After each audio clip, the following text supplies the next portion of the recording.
एडे बड़ शुक्रवार भाया दिनटारे भी कहीं खाइबा को पड़ा सुखिला भात। भिडियोटी को लास्ट टाइम देखते जानीपारे। तो हेलो हाय नमस्कार जय जगन्नाथ मु वर्षा आपण मानक वेलकम करुच्ची मोर गोटे सुंदर मिनी ब्लॉग को। तो जमीती कि आपण मैंने जानी किछि दिन होलानी एमिति वर्षा होची लुगापटा जम्मा भी सुखुनी। तो से आज सूर्य देवता को देखी मनटा मोर भारी खुशी होगला। तापर आउ कौन मु मोर गाधे पाधे आसिकी फास्ट ठाकुर पूजा करदेली। तापर ठाकुर पूजा कर सारिकी मु मोर ये खजा खाई। तो खजार तो पेट पुरबनी से मु मोर चलि भुजा खाइबापी। आज भुजा खियाटा पूरा जबरदस्त था कहीं सीझा आलू मिक्सचर आउ आचार तेल था। तो यार कॉम्बिनेशन मत पूरा बहुत ही बढ़िया लगे।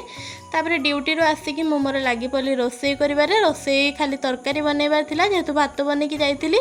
आ बहुत दिन जह्नी बादाम आलू तरकारी खाइबापी इच्छा होउतला। मु इच्छा करी से बनइबिनी एटा तो केबे भी हो पारिबनी।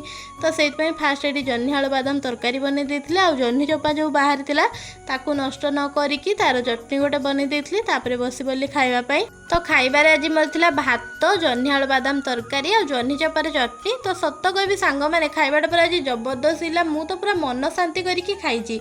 तो मोर भिडियोटी को आपण मैंने शेष जाए देखिथिबार आपण मानकु बहुत बहुत धन्यवाद।